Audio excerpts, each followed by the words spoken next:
So let's be honest, staying focused when you're studying can be so difficult. We all get that itch just to, procrastinate and to check Facebook and to not study. But what's really interesting is the cost of every single distraction is huge. Now, have a guess. How long do you think it takes after every single distraction for you to get back on point into focus? 2 minutes? 5 minutes? 10 minutes? Guess what? It's even longer than that. It takes 23 minutes and 15 seconds. That's right, 23 minutes and 15 seconds. I can't stress that enough. For you to get back into focus every time you get distracted. So what that means is, in an hour, if you get distracted, let's say 3 times, pretty much the entirety of that hour is not spent doing quality study. It's spent trying to get back into a zone of focus. So the cost of distractions are huge. And that's why we need to really look at how you can minimize the distractions and resist the call for distractions. And there's a really simple idea that I like to think about, and it's called the moment of weakness. Because let's be honest, every time we, are feeling that itch, it's a moment of weakness. It's a moment where we either engage in that itch and that distraction and we go and, eat some food or check our phone or go to Facebook or YouTube, or we make a decision instead to come back and stay focused. So we've got to look at what are things that you can do in your moment of weakness to make sure that you make the right decision, the decision to stay focused. So let's find out what are some things you can do to turn your moment of weakness into a moment of strength.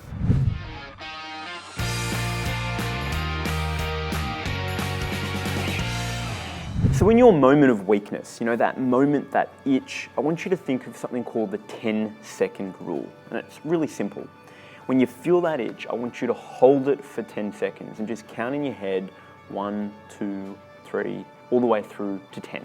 And the point of this is we want to try to get you to not immediately act upon that itch to procrastinate. Instead, by putting 10 in front of you, it's designed to help you let the itch pass and then come back and focus on the work that you need to be doing. Now, in saying this, there's some other things that you can do to help. Yes, 10-second rule is going to be a helpful start to help you avoid the itch. But a powerful way to do it is also to increase your barriers to distraction.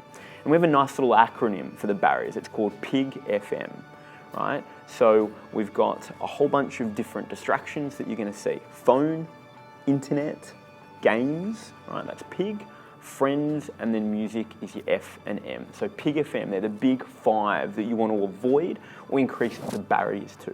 So I've got a couple of suggestions to help you increase the barriers to your distractions so that you can retain higher focus during your study and your work. So the first one is really simple with your phone. Get it out of the room, right?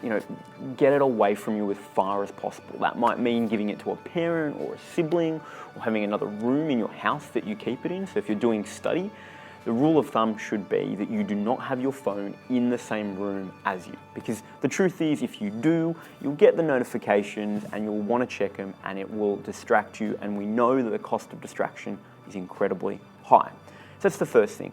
The second thing is dealing with internet. Again, I know I'm often, on the internet, all of a sudden, new tab, Facebook is there, right? And I do it automatically. So a couple of things that you can do is you can use an app like Self-Control if you're on a Mac, which will lock certain websites down. You can also use like Facebook Feed Eliminator. There's a bunch of really great tools that you can use, and I'll put them in the description below, that can help you take control of the internet so that you can still use it for, educational purposes and study when you're doing your work, but you can lock down those things that are just going to distract you, because it's going to happen. The third thing that you can do is, often we play music. You might have a Spotify playlist on in the background, and every time you change the song, it's breaking your distraction and your focus.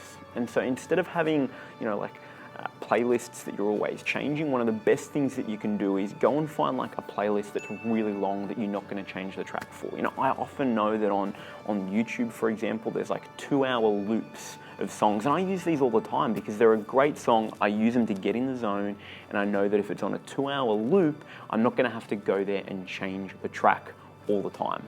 Really, really simple. So find long playlists or find loop tracks that you can use for your music so it reduces your need to change the track and get distracted. Now, the final suggestion I have to help you stay focused is if you're still doing all of this and you're still struggling, use something called a Pomodoro technique. It's a really simple technique where you study for 20 minutes. You've got a timer, 20 minutes ticks down, and once the 20-minute hits, then you can get distracted and you can, check your phone or do whatever you're feeling that itch that you need to do. Now, the reason it works is that 20 minutes is a fairly short period of time, so you can do little sprint approaches to your study. You can hit a 20-minute, get distracted, 20 minutes, get distracted. And your goal, therefore, is to basically tally up as many Pomodoros as you can in an afternoon as possible. So that's the final suggestion. If you're still really struggling, hit some Pomodoros, some 20-minute distraction-free study periods. Of course, though, the goal should be over time to work up, to go from 20 to 25 to 25 to 30, and to try to stretch those time periods that you're doing them for, because it means that you're building your focus muscle. So in conclusion, guys, remember that the cost of a single distraction is 23 minutes and 15 seconds. It's huge. So it's so important that you reduce your distractions. Number one, remember the moment of weakness, that moment where you're going to get that itch. And then remember that apply the 10-second rule. If you get the itch, count to 10 before you do anything. And finally, put those barriers to Pig FM in place. Put those barriers to your distraction up so it's harder for you to engage when you're in that moment of weakness with that distraction. If you have any questions about the strategies we've shared here, leave it in the comments below. I'd love to hear which one of these works best for you. So leave it in the comments which one of these strategies you found has just been amazing at reducing your distraction. Leave it in the comments. And finally, hit subscribe, hit the bell so you get notified for new videos. We're bringing videos every single week. I'll see you next week.